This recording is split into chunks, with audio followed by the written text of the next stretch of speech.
In today's So video, he decided to catch up with him and made Dax apologize in front of the entire world. Come here, shit, or this shit's not gonna end, man. Or this is not gonna end. Apologize, bro.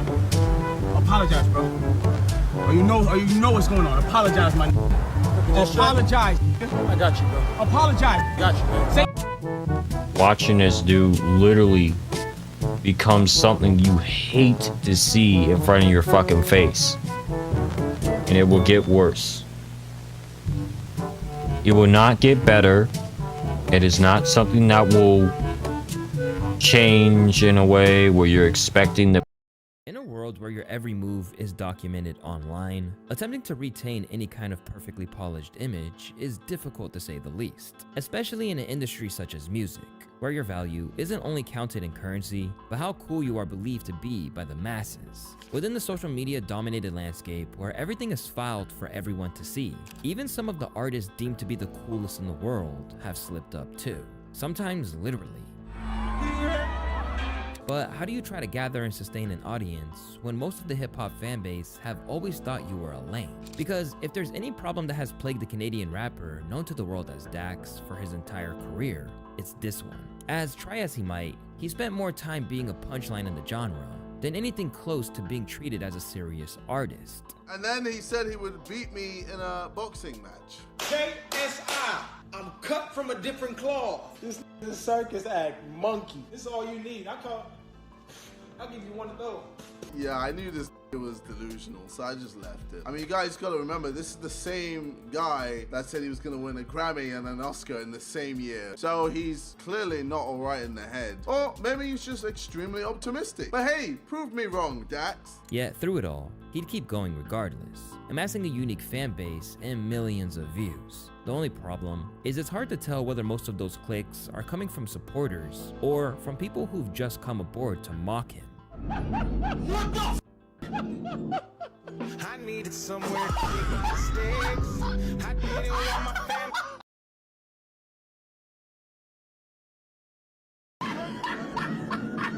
Excuse me, hello? Why are you acting like a bitch? Because I gave you too many chances to understand that. Shut that shit up. It's your boy Neusxanity, and this is why Dax can't escape being the corniest rapper alive. But first, let's work out how he got branded with this very unfortunate label to begin with. Dax's come-up story is a simple one of an average working individual striving for something greater. Raised in Ottawa, Canada, Dax knew that he wanted a taste of the good life, although originally, he didn't know exactly what it was he was looking for, and basically fell into rapping in a strange, circular fashion. Amid his well-documented years spent as a janitor, Dax caught his break when inspiration struck in an unlikely fashion. Went to prep school, went to junior college in Casper, Wyoming. Finally got to Division I at the University of Montana. That didn't work out. Transferred to D2 back in Kansas at Newman University. Became an overnight janitor. Started writing poetry. The poetry turned into music, and now I do it full time. After doing several remixes of popular tracks, the release of a US election-themed remix of Timmy Turner caused a lot of commotion more than anyone could have expected. I'm walking to the mall, and Designer at that time had dropped Timmy Turner. He drops Timmy Turner. I love the song. I used to listen to all types of music, but then I love this. So I'm just walking to the mall, and I just go, Hillary Clinton, lost the Trump and now we tripping. Thank God I got a passport. Couple months I'm going missing, right back to Canada. Cause it's violent, looting and riots, wildin' they wildin'. Yeah. Democratic Party crying, all the Republicans smiling. So I made that. Yeah. So I recorded that video, put it on Instagram, and it was doing better than like any video I'd ever posted. Alongside a novelty track dubbed Catch Me Outside, alongside Daniel Bergoli, which garnered 22 million views, Dax's output was initially very geared towards YouTube, as while he made tracks of his own, he quickly realized that the songs of other people's that he repurposed were what were truly doing numbers. And from his early days onward, Dax exhibited a whole lot of skill when it came to just sheer rapping ability that had some fans suggesting his lyrical miracle style that was deeply indebted to Eminem was part of the antidote to scenes like mumble and SoundCloud rap. But the problem was that his corny lyrics and attempts to capitalize on big existing songs meant that it was nearly impossible to truly rock with, as even those who admired him on some level were deterred by his antics. Just look at this poll, which the winning vote was that he's technically okay, but too cringy. But while the issues people took with his lyrics were one thing, the reputation he was beginning to build for himself away from the mic only cemented the idea that he was about as lame as they come. I guess there's Dax, but like I didn't know him. That's it. I mean, but he's a poor man's Hobson, and Hobson is a poor man's Eminem. And so Eminem why is would, a poor man's Kendrick. and Eminem's a poor man's I don't Kendrick. think So that, just so you why know. would anyone want to listen to a poor man's poor man? Although the person who really deserved all of the smoke was the guy who said that Eminem was a poor man's Kendrick, these comments about Dax were enough to start beef between the British streamer turned rapper and Dax. Following a diss track aimed at KSI between him and Quadeca, things progressed to the point that it looked like it was going to come to blows. And it's fair to say that the plans to box KSI didn't help, particularly because of how he acted like he was ready to throw hands. When am I fighting KSI? Right now, it looks like it's either going to be right before my tour or right after my tour. You know, obviously to go on tour, I signed a contract and I'm being paid thousands of dollars, so I got to check in with them to make sure, just like what are the stipulations, because obviously get a concussion is not something you can do before a 55 show tour across all of America. So if that checks out, then I'll fight him right after when I get off tour, probably a couple weeks after, just to get a couple training in. But I'm starting training tomorrow. But either way, the fight's going down. But it really became a bad look when he later backed out of the fight, despite KSI meeting Dax's overly ambitious requirements for the fight to go down, including a 5-star hotel, 5-class flights, and a car with a personalized license plate to take him to the airport. Clearly, Dax's brief window of fame up to that point made him believe that he should be treated like a star above all else. Because while this was the first, this wasn't the only instance of him being a diva.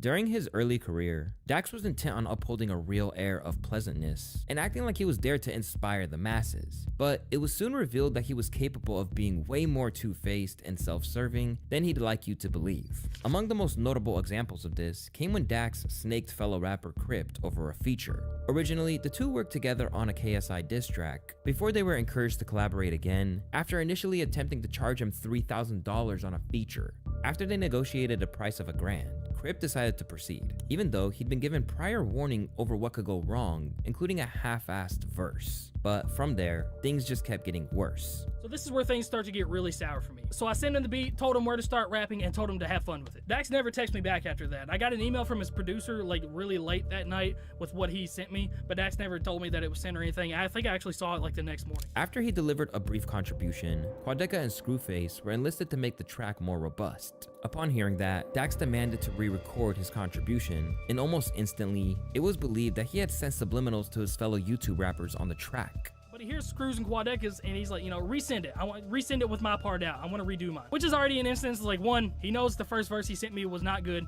and two, that's just a no-no. You don't change your verse when you hear somebody else's because you feel some type of way about your own verse. You realize it's not that good. But regardless, he changes his verse to what you guys hear now. And there's a line in there that clearly is a shot at all of us on the song, where he's talking about 3 dudes and a goat, saying that, you know, all 3 of us, Quadeca, me, and Screw, are just dudes, and that he's the GOAT. He's on the track. Like, he's the greatest of all time. It's just 3 of us with him on this song that turned it into a hit single. And Screw was fucking pissed. Like, he was livid, called me at like 4 o'clock in the morning, mad as fuck over this. So everybody's gonna hear the song and realize he has the worst verse on the song. And if you listen to the song, like punchlines, flow, like stuff that we're talking about, he has the worst verse on that song. And I even said this back when I thought very highly of Dax. I have seen Dax put so much effort into a song before, and like just seeing this, like after seeing him put effort into a song, it really hurt. Like it really bothered me that he would do that to me. Somebody that's shown him nothing but respect and praised him highly. After the controversy surrounding it emerged, he then backpedaled and tried to disavow the song. What I'm so upset about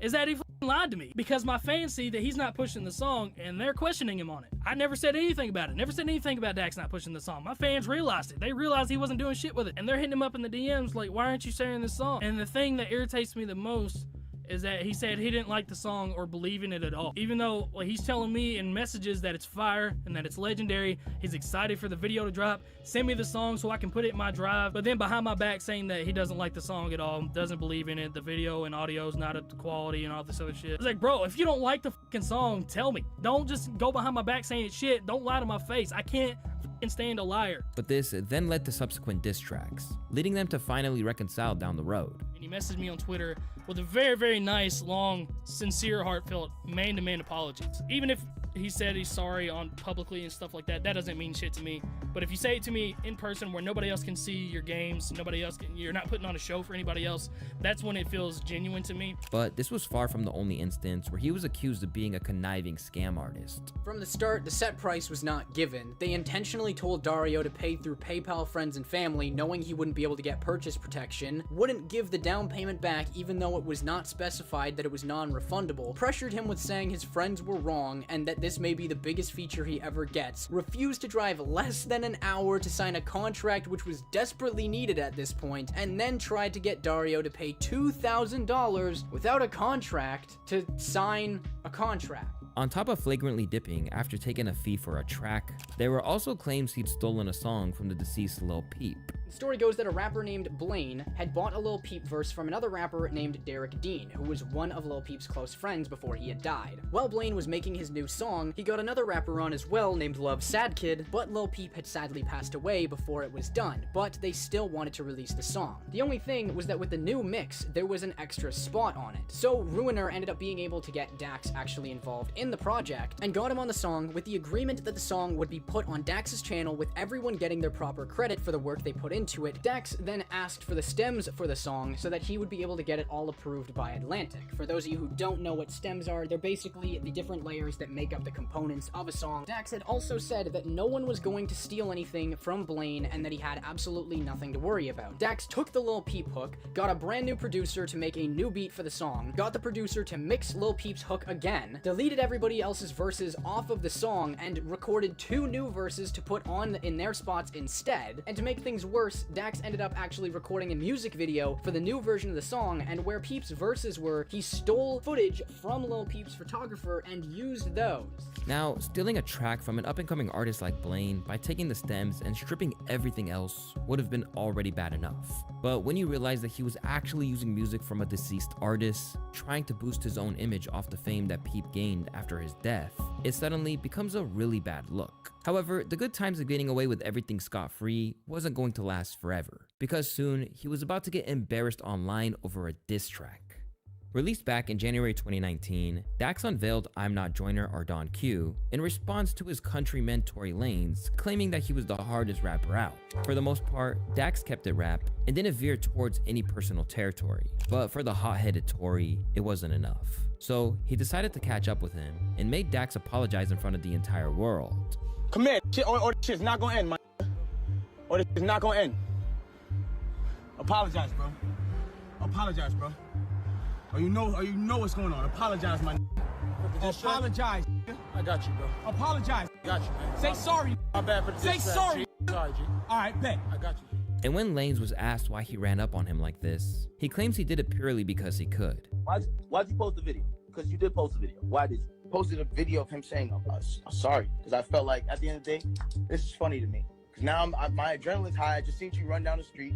This is now funny to me, and now this is entertaining, and this is the prize of my entertainment. The disrespect I thought that you had, it just you still had it, but you just weren't that guy in front of my face. So I found it wild amusing. Although opinion was split on whether Tory's behavior was embarrassing in itself, Dax claimed it wasn't corny whatsoever, and said that his restraint showed a better way. My thing is, why did you apologize on camera? First of all, let me say this, my G. What me and Tory Lanez did last night is the biggest revolution in hip-hop history. We've totally revolutionized the game. You see, things don't need to end in brutality and fatality. It set a standard for 2019 that things don't need to end poorly. You know, people want to get back home to their families. He did what he had to do. I did what I had to do. Made it back to my family. I'm good. I have no animosity towards him or anybody. You don't have to let your pride get the best of you in a compromising situation. Let it lead to your parents living longer than you. In isolation, that one statement might have actually yielded him some goodwill. Instead, Dax basically made a whole press run out of it, as at the end of the day, this was the closest he'd ever been to an artist who had charted. Thing pulls up, now I'm running, boom, boom, boom, boom, boom. Dudes run after me, boom, boom, boom. I'm on the floor at one point. I'm like, this is not that serious. I calmed down like crazy. And then like everyone else calmed down. Yeah, I was like, dog, over a diss track? I was like, bro, I'm trying to go home, bro. He's like, Dax, come in. I'm like, dog, bro, I'm hungry, dog. Yeah. And then I walk to the car, and that's when you see me on the car, like tired as shit. Just like I've always told myself, like, I'm never gonna let social media make me make dumb decisions. But even with the notoriety the situation presented, it did nothing to get him closer to his goals of winning Grammys, Oscars, and every other award imaginable. All it bought him was his reputation as the corniest rapper alive being almost cemented. Nah, I can't. Nah, I just can't. It's like, come on, bro, this is corny. Ain't this the guy that said sorry to Tory Lanez or something? Amid all the damage he'd taken, it's truly surprising that Dax managed to keep it pushing and didn't fade into obscurity. It appears that no matter what you throw at Dax, he'll find a way to perverse through the hate, as at this point, even those who see him as a laughingstock had to give him credit for conjuring up an audience. Dax, let's see what his Spotify listeners are saying. He said he was gonna make it at this point. I'm pretty sure he said he was gonna make it in the music industry by now. 2 million, 2.1 million. That yeah, you know what? Fair play. I don't know if that's made it. I guess maybe for you made it. Besides that, Dax isn't completely oblivious to how the world views him, even referencing it on tracks like The Next Rap God 2, while also claiming that he's amongst the best there is. They say I say nothing, that I'm corny and outdated. If I rapped in the 90s, I'd probably be famous. As well as claiming the industry's sick, Dax is the vaccine. Top 5 in this bitch, at least the past 3. But no matter how hard he tries, nobody's backing this diss track, except for people who don't really listen to rap in the first place. Dax makes music for white people that have never encountered a black person in real life. What makes matters worse is how he's vying for his hero Slim Shady's attention to the point that it was cringe-inducing.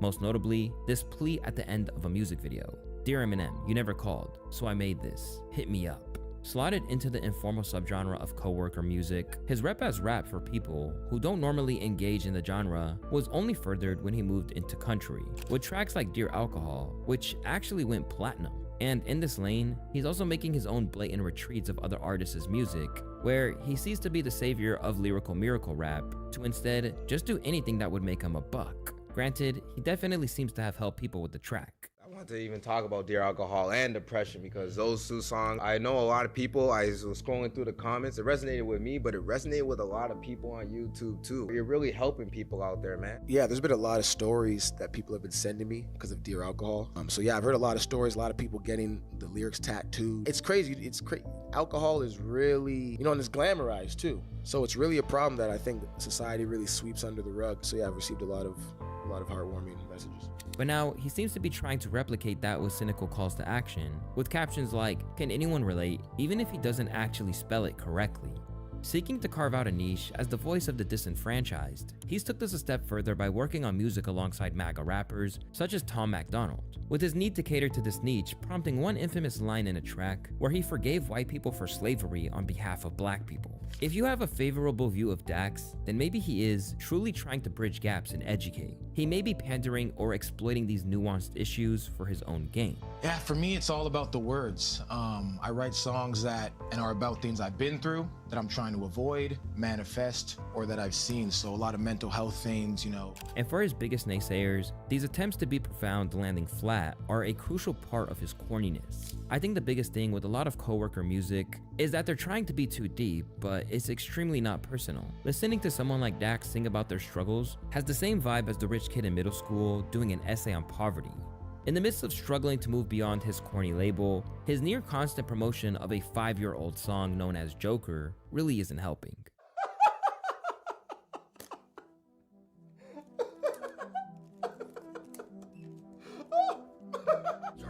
You're in pain. I can tell by what you're saying, but my bad. Instead, it has only fed into the content of a TikTok creator known as Danny Anine, whose videos often equate to him basically laughing at Dax.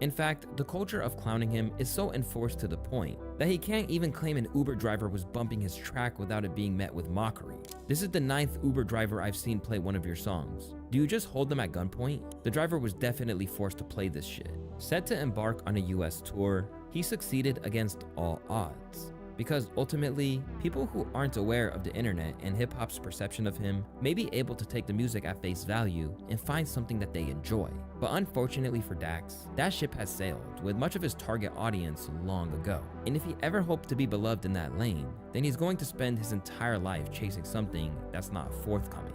Still, get your bag while you can, Dax. You've come a long way from those janitor days. It's your boy Luesta, and I'll see you guys in the next one.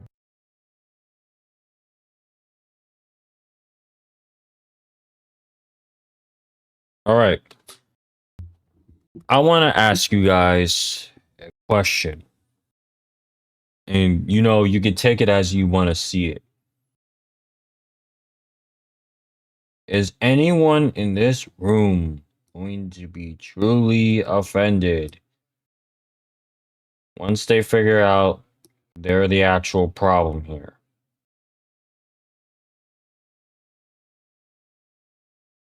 Because I would hope to God, well, hope to the universe more likely, that you guys will understand that the real problem here is because people ended up trying to, you know, promote this guy. I mean, think about it. The guy was talking about his past. So at one point, he was something. Dax was something. But now I'm going to get to the point where we're going to talk about the fact that you guys are the issue here. Okay? Because I would love to lie to your face and tell all of you guys that you are not the problem here, but I can't do that for you. I'm not good with lying towards the internet.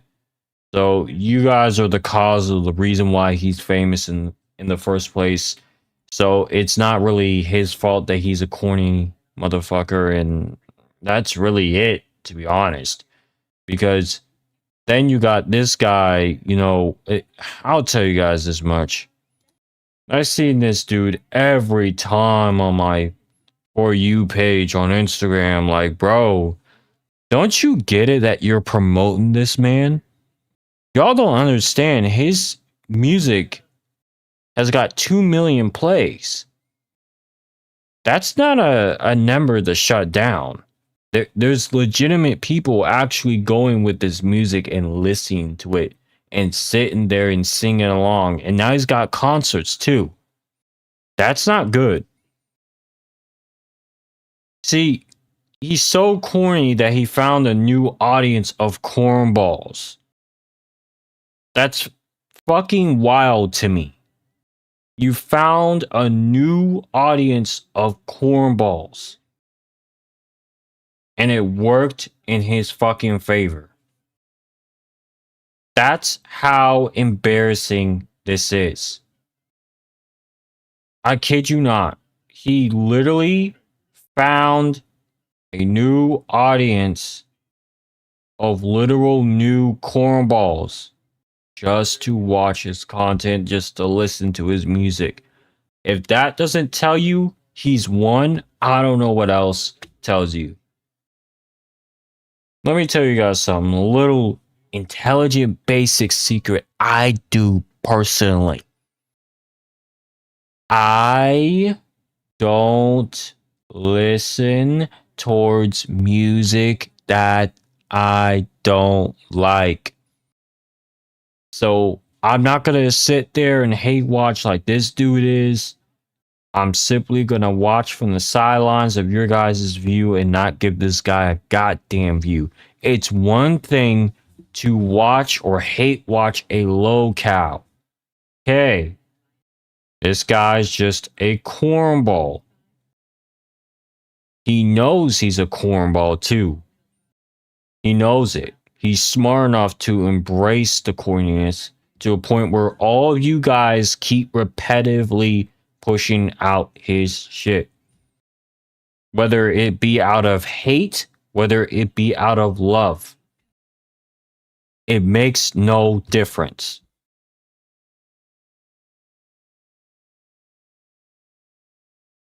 The fact that he had beef with KSI is maddening. And then eventually KSI, you know, respected him at that point. getting almost close to being jumped by this Troy Lanez dude. Don't know who the hell Troy Lanez is. And then having beef with other rappers. It's just a lot of shit to compact in here. Like, I don't even care enough to really go into his history. Like, y'all had to understand, this don't even make no sense to me. Like, I don't think people get that he's winning. I would never give someone like this the time of day to win. Because I'm not gonna watch or even listen to your music. I want to be that one play or view that doesn't even exist. You guys exist though. Y'all just sat there and listened to his shit fully, laughing. Oh my god, we're making fun of him. Gonna make it worse for him. He knows it's gonna make it worse for himself. But he's earning money now. Now he's got concerts. Now he's got people to back him up. So it's gotten to a point where it's gotten worse. This is what happens when an artist gets so powerful to the point where, you know, his corniness is like a complete pestilence that just contaminates a portion of the internet now. That pestilence can't be even cleared from any goddamn plague doctors. It's that powerful. So now you're going to be stuck sitting there, literally watching this man, you know, watching this dude literally become something you hate to see in front of your fucking face. And it will get worse. It will not get better. It is not something that will change in a way where you're expecting the best of the best. I don't know if you're expecting this guy to go away, but I'm going to tell you this again. Don't expect it anymore. He's here to stay. He's definitely here to stay. He's not going to go away. He's not going to be something that you guys eventually forget. He's going to be that corny rapper that never goes away, even when people are talking as much shit as they can in the comments to just deter him. He's just going to keep coming back. This is his whole entire plan. A lot of people who are corny are turning their hate into complete revenue. But see, here's the risk. The mental health and the fatigue. So with you playing, you know, playing the little Bush game of, oh, I'm perfectly fine. I'm not gonna fucking break from these guys. I love the hate. Oh, that hate's going to accumulate to a point where your brain just starts to malfunction. So I would suggest you kind of stop. But see, for Dax, no point of returning to that. He's finally accessed the gate of no return. So why bother turning back? It's too late. He can't stop because the money's probably flowing in like crazy. Like he's got people now. And no, you know, it's always because of the idiots that were so obsessed with the meme to the point where they finally wanted to see the meme in person. That's the whole bait. He's so smart that he knows the internet was going to make fun of him for doing this cornball ass shit, and he knew it. He played everyone like a goddamn fiddle. Look, I'm just happy I'm not one of them. He can't get me to even look at his shit. So, sorry, I don't hate watch artists or musicians in general or rappers. Sorry, I can't do that. I don't want to listen to your music. I don't want you getting recommendations or anything fucking crazy. Maybe you guys should try and start doing that. That will help a little bit. Even though if it's insignificant, it's a start. So that insignificant thing is a start. So the smart thing to do, right? Smart thing to do is to not let him get the upper hand on you mentally. So what you guys should do is stop hate watching his content, or even let alone listening to his Spotify. That will help. Anyways, guys, I know some of you guys are gonna keep doing the same dumbass shit, but it's kind of ridiculous. So I'll see y'all in the next video. Peace out. Hi, I'm Lucy Christian. I am the voice of Ochako Uraraka, and you should subscribe to Neusxanity's channel. Peace out!